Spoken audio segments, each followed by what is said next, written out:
Masih sekitar Astana Gunung Jati, kami melaju ke arah utara menuju salah satu situs spiritual paling ramai diziarahi di tanah Jawa. Inilah makam Sunan Gunung Jati, Cirebon.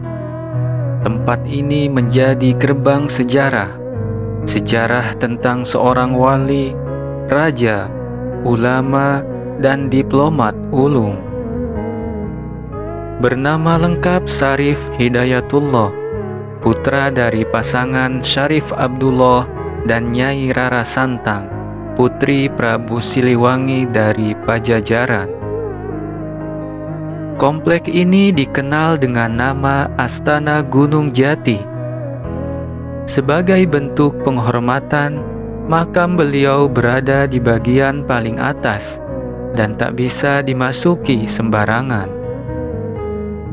Sunan Gunung Jati telah lama wafat, tetapi dakwahnya belum mati.